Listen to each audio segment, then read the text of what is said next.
We have reached the 2033 All-Star break. Our record is 51-45. We kind of limped into said All-Star break. We are 7 games behind the Astros for the division lead, but we do occupy one of the 3 wildcard spots in the American League.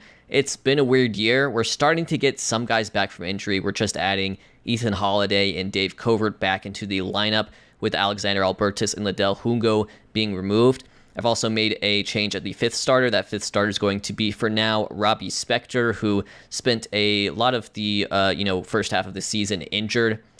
Shoulder inflammation that he suffered in spring training, but now he's in as the 5th starter. We're still awaiting the return of Chris Greer. He has 2 days, and then he'll probably do a little bit of rehab in AAA. Chris Baker, it'll be 2 weeks for him, and then Brett Renfroe still 7 to 8 weeks for him. So we'll get guys back. We're not going to get Cisneros back this year, obviously, but the roster is getting a little bit stronger, and we can hopefully use the upcoming trade deadline to really put us in a good position to at least make the playoffs this year. All-star rosters are here. We have 3 of them, one of which is Jeff Grantland, who is our stopper/de facto closer. And he's not going to lead the league in saves or anything like he did with Colorado when he won Reliever of the Year, but he's had a monster year so far, and he's on pace for 97 innings, so we're able to use him, in just high-leverage spots. Not necessarily always save situations, but high-leverage spots. That is the advantage of the stopper position versus a traditional 9th-inning closer. Daniel Cuvée is also an All-Star. It's the second time he's been elected to an All-Star game. He's done a great job picking up the slack with Chris Greer missing most of the season so far. Jeremy Okoro, also an All-Star. We acquired him in the Josh Mears deal. That's looking like a terrific deal for us. He has been awesome in his first year for us as a full-time starter. More of a platoon guy last year. This year, a full-time starter. Moving on to the National League, Frank Arellano is a guy I want to highlight. Just great third base defense, really young, looks like a star, pacing for a 7-WAR season for Arizona. Mike Neely of the Marlins, looks like he could be in MVP contention. So, that's what's going on with the All-Star rosters. Going into the second half, Chris Greer is ready to come off the injured list. It's probably in our best interest to give him a rehab assignment to the minors. Doesn't have to be the full 20 days, but at least get him some games in AAA before calling him back up. But of course, it's going to be a huge boost when we get him. I mean, he is the best hitter we have on the team. Alrighty then, this is make or break. It is July 30th. It is time to make some moves here at the deadline. It has not been a good July for us. We've sort of limped into the deadline, and yet we do occupy that 3rd wildcard spot. It's time to make the moves to lock it down. So one thing that's going to make this trade deadline big and make this trade deadline different is that we have money. We have $23 million available. And with $23 million, you can get a lot because keep in mind, we're in the last 2 months of the season here. So we only have to pay for those last 2 months. So there's an opportunity to take on a lot of salary here. And we haven't had those opportunities in the past few seasons. We've had to take on guys making, approximately league minimum salaries if we were taking on guys at all. So this is going to be different. And if you go over here, you can see, with being the trade deadline and all, there are a lot of good players available on the trading block. Players, with expiring contracts that teams just want to get rid of. One of them is Ezequiel Tovar, and I have, at least looked at him, but the Royals just want too much, so we'll go a different direction there. But there are some good players available, so I've orchestrated a pretty nice trade deadline for us. Oh, and Josh Mears is also here on the trading block. I'm sure people want an update on him. Had a good 2032 with Cleveland, 32 home runs in 112 games, 2-WAR season. But this year, the final year of his contract, yeesh. I did look at trades for him, but we don't really have a need, and the Guardians wanted too much. We've got our first trade organized. We are going to get ourselves some relief help. It's going to be with the Red Sox. And what's funny with the Red Sox here is both these players, they're on big salaries for relievers in particular, 10 and 11 million apiece, but they were both traded for, with the team trading them in question, retaining 80% of the contract. So I'm just having the Red Sox, retain the other 20%, and it's really 20%, that's only a third of the year, so it's not a lot of money. But anyways, the money in this deal will not change, is the point that I'm trying to make. We're going to get Adbert Alzolay, who's been great, 2.34 ERA for them on the season, pacing for 2-WAR, and Nick Robertson, who has also been awesome. So I'm really trying to boost the bullpen here. The bullpen has been really good for us. We're going to have to price in down at least one reliever who has been good for us. It just has an option after this trade deadline. But yeah, we'll see. And, honestly, if these guys don't work out, just DFA them. Just get rid of them and bring up somebody who makes it work, right? We're going to trade away Eric Andrews. Eric Andrews was our 2028 fifth rounder. You can see his ratings here. Great defense. Awesome defense. You can see why he's the type of guy I would draft. Bat just isn't really all that good, though, so I don't really feel bad for doing it. Then Juan Discour, who was just a minor league signing for us. They had some interest in him. He's hit 20 home runs in 80 games at A-ball, but he is 25. So I'm not going to miss really either of these guys, I don't imagine. And we'll add a couple, key relief arms down the stretch. Both these guys, by the way, I'm just double-checking on expiring contracts. Actually, Nick Robertson's not, but we'll get him for next year. But again, Philly's covering 80% of that anyway, so it's not a ton of money to worry about. All right, we'll go ahead and complete this trade. And here's our second trade of the trade deadline. It'll be with the rebuilding Minnesota Twins. We're up in the ante here. I'm probably building up to something really big, but we are up in the ante right here. We're going to trade for Gabriel Arias. I think good just to get, another infielder in the mix. And this guy can play third base or shortstop at a really high level. And it's going to displace, I think what we'll do is we'll probably have Cox and Covert kind of rotate through spots. Holiday could be in trouble too, but just give me another good infielder in there. I don't think we'll see Liddell Hungo or Josh Van Noy for the rest of the year. Maybe Hungo, though. There is a chance of that. I do really like Hungo. I think long-term he's our shortstop. I think this year he was just a little green. Hurston Waldrep. Welcome back, old friend. Hurston Waldrep was never good for us. I do want to say that. Hurston Waldrep was never really all that good for us. He had a career 4.60 ERA as an Oakland A, so he's a guy that's like, if it doesn't work out, I could just, DFA him or whatever. Free agent at the end of this year anyways. But he has been mostly starting for the Twins. He has a 3.73 ERA, so he's not going to start for us. I'm going to most likely put him in the bullpen. But it's a guy. It's another arm, right? So we'll see.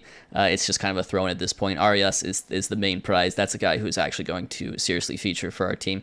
Who are we trading away, you may ask? Sergio Anaya, who is a 2031 international free agent signing for us. And he was $430,000, so he wasn't necessarily a big one. Some good potential hitting rings here. I think the power is definitely a highlight. I look at the defense, I say, it's just all right at third base, So maybe ideally first base for him. And then with this hitting, it's fine. I'm fine letting him go. We've had him in the organization for 2 years, so I have to think that, we have a good scouting report on him. Although this says our scouting is only average. What's OSA think? Okay, it doesn't really care. Dylan Collum. Interesting year for him, was Rule 5 from us, got returned.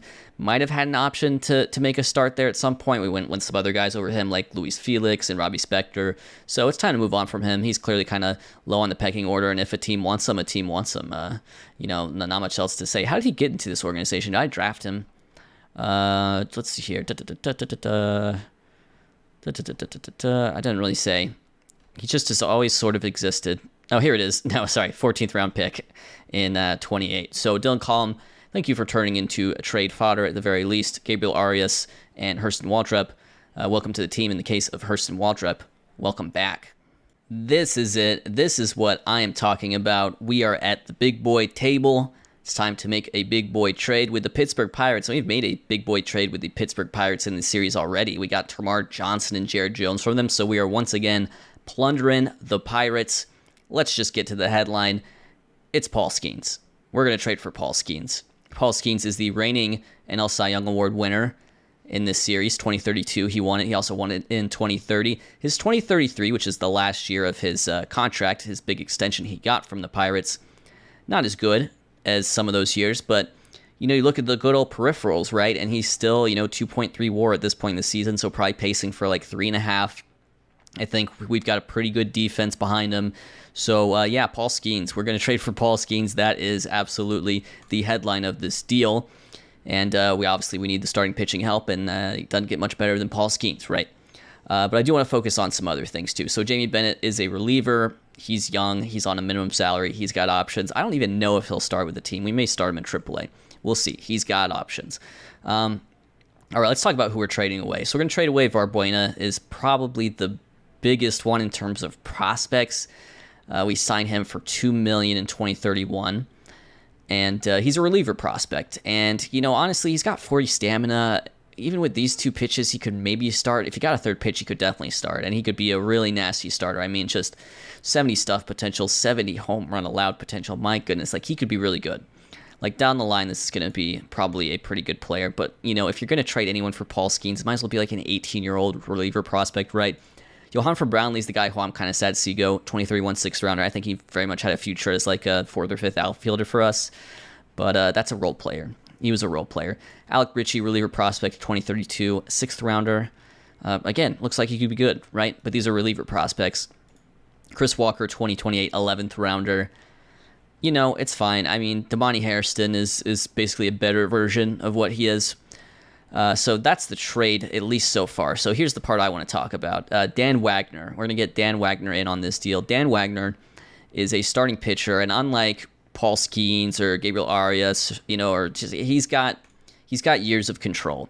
Like, after this year, he could pitch for us for 3 more years out of the rotation. And so basically, you know, like these guys, Walker, Ritchie, Brownlee, Varbuena, they get me Bennett and Skeens. That's basically how this trade works. Renfroe is what gets me Wagner. So let's talk about Renfroe versus Wagner. Well, Renfroe is on a, you know, bigger contract because he's later in the ARB years. And after this year runs out, he's really only got 1 more year until he would hit free agency. So this is like, you know, trading 1 future year of Brett Renfroe for 3 of Dan Wagner. And Brett Renfroe's been great for us. I mean, you know, like in 2032, like that was just a monster year. This year, yeah, and then he got hurt. Probably would have pulled it together in the end. Here's a look at Dan Wagner, by the way. He's not as good, it's just in terms of the stats as Brett Renfroe, but the ratings-wise, like, they're pretty similar. And again, it's 3 years of Wagner for 1 year of Renfroe.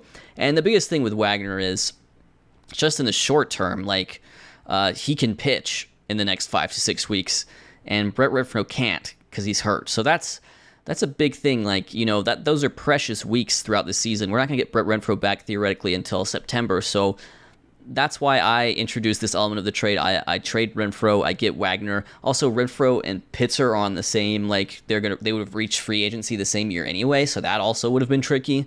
So yeah, we're going to do that element of it. The highlight is obviously Paul Skeens, but Dan Wagner is a guy who is going to most likely stick around for longer. Paul Skeens is a rental. I think Paul Skeens knows that for sure. He's going to go, you know, sign a big contract somewhere else. But until then, Paul Skeens, you, my friend, are in Oakland A. Oh, wow.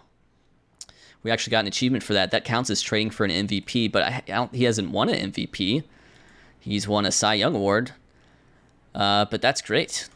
So now we've got all these players designated for assignment, and we have Chris Greer coming back. I'm ready to bring him back from the rehab. The rehab hasn't gone particularly well. He has a 400 OPS in 5 games, but I just wanted to give him those games to struggle, and we'll bring him back up as well. So it's time to really reshape this roster.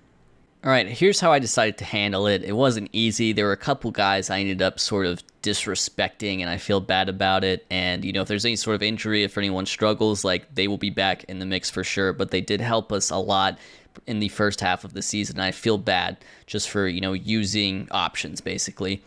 Guys who didn't have options, RJ Cope and Braylon Dowdy. We have DFA'd them.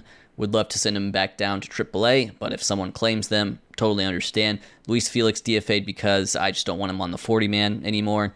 Made a couple of starts for us, and that's what made us take a good hard look in the mirror and trade for Paul Skeens. Tanner Scott, not good for us. Picked him up, pitched in 11 games, really bad. Weirdly bad, I would say, because he was actually doing quite well with San Francisco before that. Weirdly bad. But, you know, that's relievers for you. We have optioned quite a few players, but I guess the big ones are Salcedo, which I feel bad about. I do feel bad about it. It's just, you have an option, Salcedo. That's all it is. You have an option. And Lima Dinladi, you also have an option. But I mean, these guys have generally pitched well for us. You know, they've pitched well for us in the bullpen.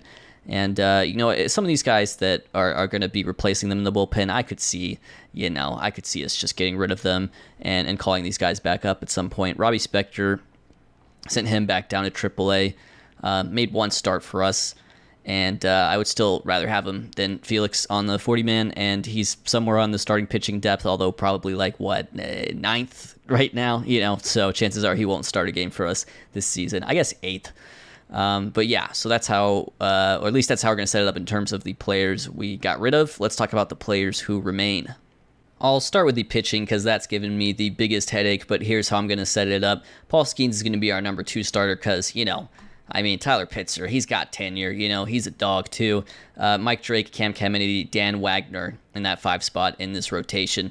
Pete Barker did such a good job for us. I wanted to keep him on the big league roster. I didn't know what would be more disrespectful, putting him in the bullpen or optioning him to AAA and letting him be a starter still. But this guy went out, he made 20 good enough starts for us. He kept us in ball games, and that was super key for us these first few months of the season. And he is, he's SP6, basically. No doubt about it, he is SP6. And chances are, with the way the injuries have gone, he could be back in the rotation at some point this season. Jamie Bennett makes this team mostly because we didn't have a lefty other than Grantland. So that's the reason for that. We needed a lefty. He'll be a specialist versus lefties primarily. Hurston Waldrep makes this team, although I thought about just straight up getting rid of him. If he does worse in the bullpen than Salcedo, then we'll get rid of him, right? But he'd been pitching well out of the rotation for Minnesota, so hopefully he can at least be a decent middle reliever for us. If he doesn't want to do it, fine, we'll get rid of him. Minnesota's paying him. I am not a big deal to me. Connor Gatewood moves down to a middle relief spot, but he could also be a specialist versus righties. Nick Robertson moves into a middle relief spot where we're going to use him more often, and he could be a stopper if need be. Alzolay becomes a stopper akin to a 7th inning guy. Chris Pereira retains the 8th inning spot. He hasn't had a great year in terms of the run prevention, but peripheral-wise, it's not too bad. That's just being a reliever for you. Jeff Grantland, the beast, always going to be the quasi-closer in a setup like this. And here's how we'll line it up for now. Chris Baker will be back soon, and I also added Dave Covert to the 10-day injured list. He had some nagging day-to-day injuries, including one which was pretty substantial, so I decided to add him to the injured list. But when Dave Covert comes back, and he's been really good for us this year, what we're going to do is kind of mix and match him platoon-wise with like Mark Cox and Ethan Holiday in the infield. Like, we're not going to let Ethan Holiday face, lefties. It'll be Dave Covert, for example. But here's how it sets up for now. Chris Greer is back. I guess that should be the headline. Arias will play shortstop for us. Ethan Holiday will play third, and Mark Cox will play second. But again, when Dave Covert gets back, more mixing and matching. Treviso will play center versus right-handed pitching. Vance Honeycutt will do so versus left-handed pitching. Again, that's until Baker gets back. But this is how it looks. And honestly, I feel really good about this trade deadline. I hope everyone can kind of gel together because we've introduced a lot of new faces. But this is a much better roster than it was just a few days ago. Pretty much all those guys got claimed, which is fine. Braylon Dowdy was in fact claimed by the Padres, and we will face him in an upcoming series. RJ Cope to the Tigers, and Tampa Bay grab Luis Felix and Tanner Scott. Moving into August, it is time for your prospect update. Not too much of interest going on these last couple months, but we do have some good performers in rookie ball. Alejandro Ambriz is, of course, one of those. He's the number 55th ranked prospect, according to the game. Having a really good season in the Dominican once again. Hopefully ready to move on to the Complex League stateside next year, and then hopefully A-ball after that. Not having a good year is Sincere Cabbage Stalk, who he traded for with Colorado. Ratings have come down a little bit in terms of the projections, and he just hasn't really hit in the Complex League. I don't know what to do with these guys sometimes. You get guys and they're just not good enough to play rookie ball, right? And I guess I could send him to the Dominican, but that doesn't really happen all that much. Like, usually, you make your pro debut stateside. If you were an American-born draftee, you don't go play in the Dominican that often. Let's see here. Moving on, Kevin Lewin, who was our 2032 third-rounder, is doing well. 11 starts so far, striking out a lot of guys. Potential ratings look pretty good to me, although control could be an issue. I do want to shout out David Morrell, absolutely crushing it in his pro debut for us. And the CPU started him in Arizona. I said I didn't want that, and I put him in the Dominican, and he has been excellent so far, 1,000 OPS there. I think maybe Arizona next year potentially, but he is now the 90th ranked prospect in the game. I think that's a new update. Shujiro Nakamura, who was our recent signing. Wow, look at this! Look at this contact potential, unbelievable. But he's not doing great in rookie ball, but he's also only 17. So maybe the move would have been to just keep him in the complex for another year. I thought he was ready for rookie ball right after signing him. I may have been wrong on that. Oh, he's in Arizona. What? Okay, this is the problem. It's because I keep forgetting to do this part. Yeah, Arizona is a higher level. He needs to play in the Dominican. There. That'll make life a little bit easier for him. That's too challenging. Moving into full season A ball, Bustillos has had a good year in A so far. He's the 11th ranked prospect in the game, and he'll remain in A. Steve DeBona, who has a day-to-day injury, has been fine in AA. I think he'll finish the year in AA. We'll see. I mean, it's just another, I don't know if is he good or is it just Daniel Arana again. I just don't know. But Liddell Hugo is a shortstop I am personally excited about. It'll be either him or DeBona probably for us in the long term, unless I can acquire just a, absolute slam dunk shortstop, which is something I haven't really done in this entire save. Lord knows I've tried. And then we've got a couple other guys worth talking about. Chris Rangel, who was our first round pick in 2031, the second overall pick in the draft. He's not good. We've kind of talked about him being not good. I'm surprised we didn't move on from the deadline. Ward Sweetapple, who was in that Kansas City trade, I think he is good. I don't know if there'll be opportunities for him in the bullpen. That's where, he wants to be, right? But he's good. He's doing well in AAA, 4.14 ERA. It's a really high run environment there, so worth paying attention to him as well. But that is the prospect update. August 7th here. We're not playing bad baseball. We've won 6 of our last 10, but the Royals have gotten hot. They've won 7 in a row. The White Sox have won 8 of their last 10. The Mariners are playing well. They've won 5 in a row. And as a result, we have fallen out of the wild card spot in the American League. We're also still 8.5 back of Houston for the division, so not in a playoff spot for now, but we do have good news. We have something that is going to make the team stronger. We are going to send down Sergio Treviso back to AAA, and we're going to bring up Chris Baker, who we gave 3 rehab games, and he is very much ready because he homered twice in those games. And I'm going to make the decision to bat Chris Baker 5th in the lineup for now. You can see he was having an excellent season and still has a chance to have an excellent season even with having missed some time. Adbert Alzolay, who we acquired at the trade deadline, he's 38 years old in universe right now. He has a day-to-day injury, but it's tired arm. It's substantial, so we are going to add him to the injured list. We're also still awaiting the return of Dave Covert, who was also having a very nice season, and we'd like to get him back into the mix, but we're still waiting for this day-to-day injury to disappear. We don't know when it will, but he is fragile, so we don't want to risk it just yet. But we will have to make a call-up in terms of the bullpen. And that call-up is going to be Tim Salcedo. August 12th, Dave Covert is finally ready to come back from his day-to-day injury. It lingered for a long time. We are up 1 game on the August 12th. Dave Covert is finally ready to return to our infield. We currently have a 1-game lead on the Angels for that 3rd wildcard spot in the American League. And you can just look at this division right now. I mean, the Astros are doing extremely well. I don't think we'll be able to catch them. I don't think there's any hope of any of these teams catching them. But beyond that, it's just a really competitive division in general. The worst team is the Rangers, and they're still above 500.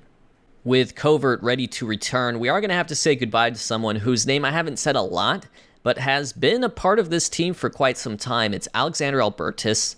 He'll be ARB eligible next year, and I think we're going to have to waive and DFA him because he is out of option years. But he has simply been a utility player of sorts. One advantage for him has always been that he has experience at a plethora of positions. And so even though, he couldn't play shortstop all that well, he still has the experience. Yeah, he could play a little left field if you needed him. He could play all over the infield. So just a good, utility infielder for us. Here are his career stats as an Oakland A. Appeared in 231 games, 1 WAR. And I'm sad to see a guy like that go, but it's just the move right now. We're going to waive and DFA him to make room for Covert. So with Covert back in the lineup, here's how we will line up for now. And it'll have an interesting effect on the infield. We're going to bench Ethan Holiday versus lefties. He's only going to play versus righties. It's been a disappointing season for him. I thought he was going to do better than he did in 2032, and he's ended up doing a little bit worse. We may look to move on from him in the offseason. It just depends on what the trade value is at.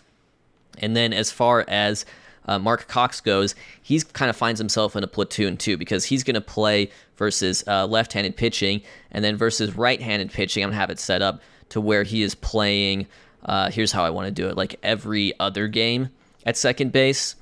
Because to be honest with you, Dave Covert has outplayed Mark Cox this year. He's a better defender at second base. Mark Cox can play third base. But with Arias there, that adds another infielder to the mix, right? So, right now, the way it looks like Covert You can see his stats right there in 59 games played. You can see what Mark Cox has done, just for comparison's sake. Like, yeah, he's been outplayed a little bit, and so we're gonna line it up like this. It'll be a little bit of moving around, but overall, I like where the team is at. We are absolutely at full strength right now. And what does Dave Covert do in his first game back? Bruised ankle. You know what? He'll just have to play through it. August 23rd, Adbert Alzolay is back. We have put him in the stopper role alongside Nick Robertson. Those were the two relievers we acquired from Boston at the trade deadline. That has moved Chris Pereira down. Chris Pereira has been uncharacteristically poor. It's surprising. A 5.28 ERA for him on the season. Peripherals look a little bit better, but even then, I don't think it's like an amazing FIP by any means when you look at those ratios. And it's a huge outlier because look at his entire career up until this point. Had a 1.65 ERA for us the year before, and his numbers with Seattle. A 5.28 ERA this year. That is definitely an outlier. We'll see about him. We may move on from him this offseason. Guy who's not doing bad is Jeff Grantland. Jeff Grantland is a monster. This stopper role has worked out great for him, and I think it's a big reason why we have just generally done well in close games this year is because we have Jeff Grantland. I mean, 19-10 in one-run games, like that is absolutely huge. September 1st is roster expansion. There's 1 month left in the season, and we are currently tied for that third wildcard spot with Seattle. The Rangers are 1 game behind. The Blue Jays are a game and a half behind, so it is going to be a total dogfight here for those wildcard spots in the American League.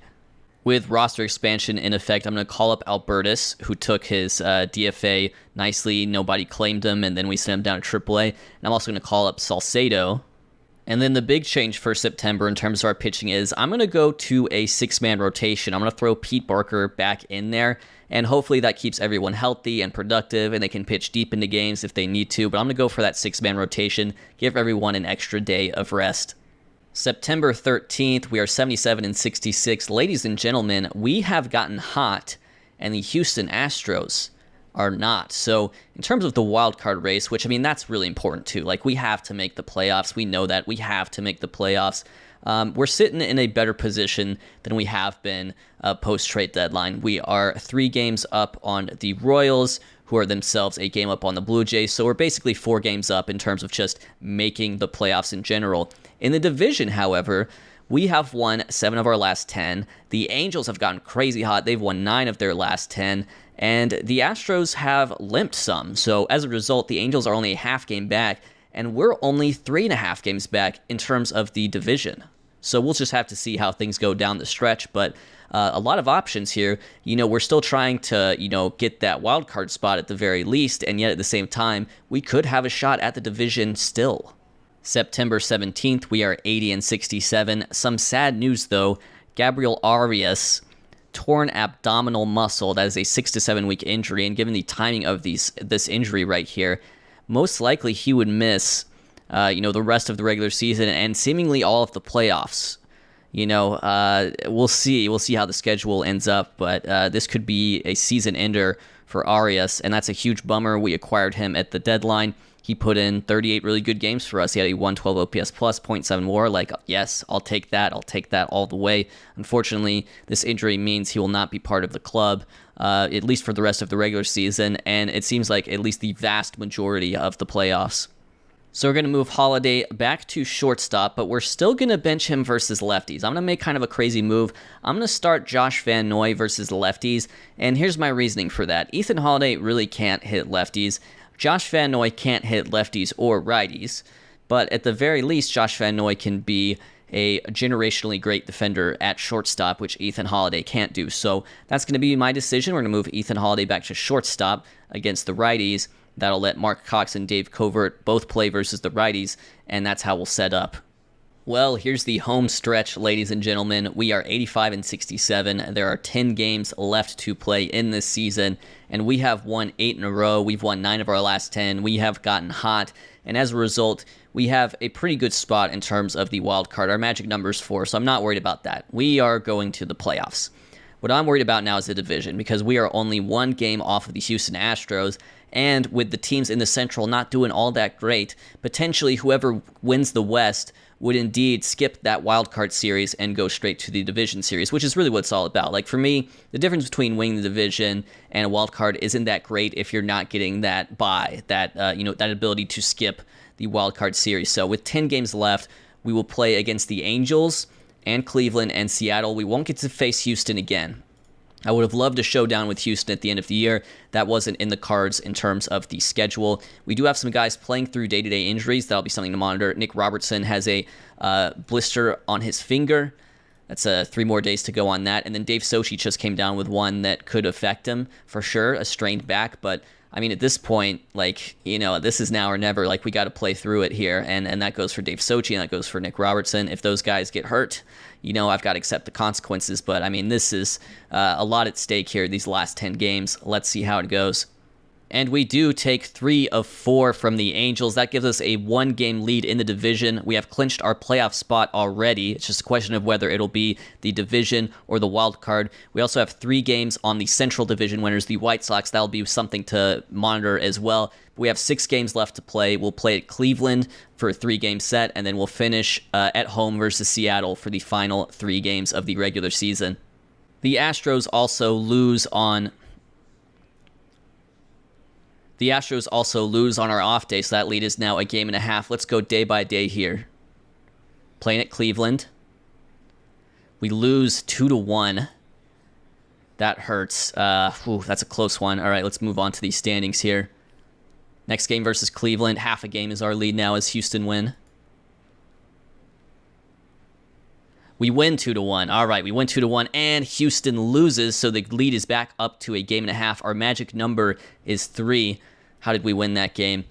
Just a good start from Pitzer, Robertson, Grantland. Classic win. Classic Oakland A's win in 2033, excuse me. Played Cleveland again, final match there. And we lose 0-2. I don't care about any of this stuff. Just get me back to the standings here.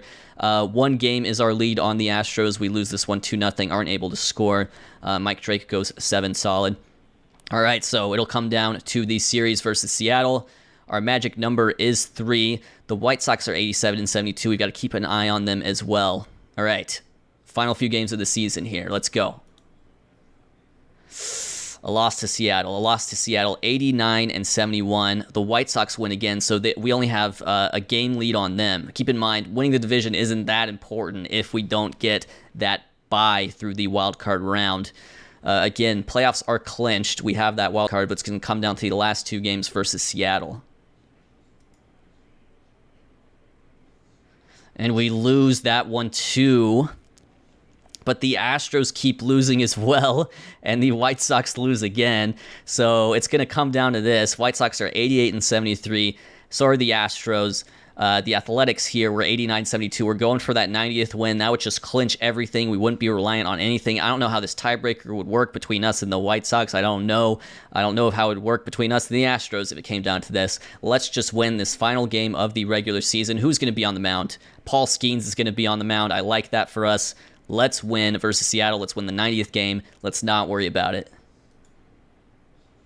And we lose.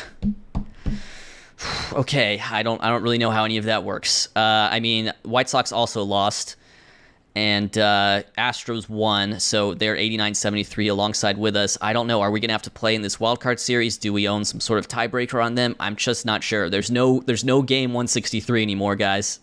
All right, so I had to Google how to see this screen. This is team head-to-head records. This is our team right here, the Oakland Athletics. Thank you to whoever answered this question for someone 6 years ago on the OOTP forums. In real-life baseball, head-to-head would be the tiebreaker here. In real-life Major League Baseball, our record on the Astros this year was 7-6, ladies and gentlemen. So theoretically, I think we've won the division. We are positioned at the top of this tiebreaker, and because the White Sox also, kind of messed up, I think we're going straight to the division series. We'll see. We got to wait for these playoffs to end. I guess we'll sim forward a date just to be sure. And check out the playoff tree. Yeah, we're there. Some way, somehow, we have won the division, and we will move on to the division series, taking on the winner of the wild card series between the Jays and the White Sox. We did it anticlimactically by getting swept by the Mariners, who tried to ruin our lives. But yeah, we've made it. We are technically in the same position we were last year, despite winning 10 fewer games. Well, alrighty then. With a full understanding of our playoff position, it is now time for a review of our regular season, as well as the playoff roster. So it was a weird regular season for us. I feel like I said that out loud many times. We scored 707 runs and we allowed 668. Seems like we should have maybe scored more runs, considering we were 7th in OPS but only 11th in runs scored, so the sequencing wasn't there. Also, what could be a problem with the run scoring was we don't run the bases well. We don't steal bases. We don't run the bases well. That's never really been a priority for us. We had the best FIP in the league. We had good enough defense. We had, fourth in starters ERA, second in bullpen ERA, both of those under 4. So we pitched really well this year, and I think that is what definitely kept us in the mix, even when, we had a lot of players in the lineup go down, and we missed Cisneros all year. He'll be back in 7 weeks. Not going to pitch for us in the playoffs, obviously, but he is recovering nicely from that injury that he suffered in spring training. Arias will miss for most likely the playoffs, but as things set up now, here's how I'm going to do the lineup. So it's going to be a lot of infielders and only 4 outfielders, basically. That's how I'm going to do it. Liddell Hungo I've brought in as sort of a surprise inclusion. Guy just tore up AAA after we sent him back down, and maybe he's just a quad A player, right? Maybe that's just what he is. But I mean, you can see his numbers from AAA for yourself. Like, I want him on the roster just as an option because Ethan Holiday, he struggled this year, man, and I think we're probably going to move on from him in the offseason. I just don't know what the trade value is going to be. So as things stand right now, we will start Holiday at short versus the righties and Josh Van Noy versus the lefties. That's what we did down the stretch. Josh Van Noy is not here to hit, but he is here to play defense, and I'm willing to value that in the playoffs. But yeah, so that's how we're going to set it up. In terms of the top players by WAR, Chris Baker was our best position player by WAR. He had 4. This was a great year for him, interrupted by a month-long injury, but otherwise a career year. I mean, this was the best slug and the best on base and the best average he's put together in his career as an Oakland A, which was nice. Sochi had a nice year, a 3-WAR year, 121 OPS plus. I think Cuvée was super tantamount to this season because he really held the offense together when so many people were out. He came up, he posted every day, and he hit. Like, he really hit this year. He is, for me, low-key the MVP of the team. Jeremy Okoro, good year, 3-WAR, all-star. Like, that was exactly what we needed in converting him to a full-time position player. Dave Covert, who was acquired via trade and maybe somewhat of an afterthought coming into the season, great job and used sort of in a utility role and now a starting role. Mark Cox, kind of a disappointing season for him. Maybe we move on from him too. But yeah, and then Chris Greer only played 66 games. Obviously he hits. He's Chris Greer, but only played 66 games. Jared Forrest slowed down some in the second half, but still a market improvement over his rookie season with us. I would say a 2-WAR season at the very least. Here's how we're going to set up the pitching. That will be interesting, too. The headline here is I've gone with Pete Barker as the 4th starter. Guy just had a good year for us, He just had a good year. You look at Caminiti, first of all, this is a guy whose stuff is probably going to play up better in the bullpen anyways. And then second of all, here's the numbers for Caminiti. He was just like a perfectly league average starter in every single way. So no complaints there. But, Bennett and Grantland would have been the only lefties in the bullpen. So why not have Caminiti in the bullpen too, right? Dan Wagner would have been the other option for that 4th starter. I think he will factor into the team more so next year in the rotation. But you can see, even though the ratios weren't too bad, 7.4 walks, 7.4 strikeouts, 2.4 walks, homer per 9 with us. In those 10 games started, it equated to a 5.85 ERA. And I would just rather have Barker. I understand the periffs were better than results, and it's a small sample, but I'm going to go for Barker. And look, if Barker has a bad start, then yeah, we can look at Dan Wagner, later on in the playoffs potentially. But Pete Parker will be our 4th starter for now. Our first starter will be Pitzer. What's so funny is this felt like a down year for Pitzer, and then he still had a 3.47 ERA. That's just who he is. He's good. I've noticed his injury proneness is now fragile. And I will point out with regards to his contract, he's got 1 year left. So I said it kind of earlier in this save. I don't think I'm going to get in the business of extending these pitchers necessarily. So, next year will probably be Pitzer's last year in an Oakland A's uniform. No plans to trade him. Don't get me wrong. No plans to trade him. Paul Skeens will be our second pitcher. Good run with us. 12 games started, 3.22 ERA, 85 strikeouts in 64 innings. I mean, he's Paul Skeens. He will be the second one. Mike Drake, Had an interesting year. Not a lot of IPs, which is a new thing that I'm calling innings pitched per start. I'm just calling them IPs. He didn't have a lot of IPs this year. I may have to tweak with some of his usage next year to make sure that, he can pitch deep into games if he's able to. But he does have 45 stamina. That may be a factor in terms of our bench coach's decision-making, as well as the fact that we just have a lot of stamina in the bullpen to begin with. So why not turn it over to the bullpen? Both our rotation and bullpen are good. But yeah, good year for Mike Drake. 3.15 ERA. I think that's actually best on the team, but 154 innings pitched. So we'll temper our expectations with that in terms of the workload. Bullpen's going to set up like this. The roles don't really matter because I'm going to be the one ultimately deciding because I'm going to be managing each game. But I feel bad for Saucedo. He just missed out. And we'll have Bennett, Caminiti, and Grantland as the lefties, Alzolay, Robertson, Pereira, Waldrop, Gatwood, Wagner as the righties. A lot of stamina here. And so, like last year, there is the potential for that early hook if need be. I suppose I should talk about this bullpen's performance as well. Here they are sorted by WAR. You can see for yourself. Someone like Pereira finished with a 4.45 ERA, but was still 1 WAR out of the bullpen because of good ratios in terms of the 3 true outcomes. So we'll just have to see. He's going to be more of a middle reliever than a stopper for us, probably going into the postseason. Waldrop's here. Gatwood kind of slowed down. Gatwood had a really good first half, and that was key for us because he had that stopper role as well in the first half. He kind of slowed down and actually finishes sub-replacement level with regards to particularly his home run and walk rate. But yeah, man, I mean, Jeff Grantland, just have yourself a year, 2 ERA, 99 innings pitched, 2.9 WAR. A big reason why we won this division and we won all these one-run games were because of him, right? And this is, this is pretty much the slightly better version of Ronan Kopp, dare I say. And no disrespect to Ronan Kopp, I loved him too, but I mean, this is pretty legit from Jeff Grantland. Super happy we got him in that trade with Colorado. I've gone ahead and simmed through the division series. The Astros won. They'll advance to face the Yankees. The Blue Jays won. They'll advance to face us. More on them later. The Brewers advanced. They beat us in the World Series last year. And the Phillies advanced. They will face the Marlins, their division rivals. The Blue Jays are a really well-rounded team, and I think the highlight for me is probably the rotation. They will be missing Robbie Snelling. He is out for 3 weeks, but he is a good pitcher for them as well. Only made 10 starts on the year. They acquired him at the deadline, but sadly will miss this series. But even without him, I mean, the rotation, Chase Hampton is a monster, throwing, 200 innings per year like it is absolutely nothing, just chewing through. Jaheim Skeeter, I want to talk about him. This guy is like an ace pitcher in terms of his ratings, and he's also a two-way player. If we set him to shortstop here, so it's another one of those. I'm going to make sure I send him back to a starting pitcher, though. I don't want to mess with him.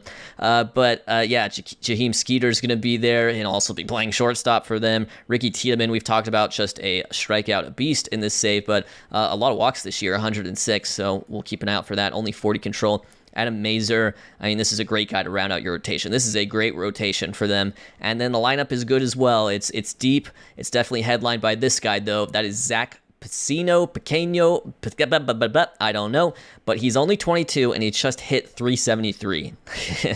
Unbelievable. He just hit 373 in the big leagues, 184 OPS plus. He's probably going to be your rookie of the year. That is some unbelievable stuff, but even then, they've got Walker Jenkins. He's good. It's a really well-rounded team. I feel like they underachieved, if anything. I'm surprised they only won 86 games. I think we overachieved a little bit. I think, with us winning 89 games, considering what we went through in the first half, that's a little bit of a surprise. Well, I hope you enjoyed this episode. It was certainly a down-to-the-wire division race, but we did come out on top, and as a result, we will face the Toronto Blue Jays next episode in the best-of-5 division series.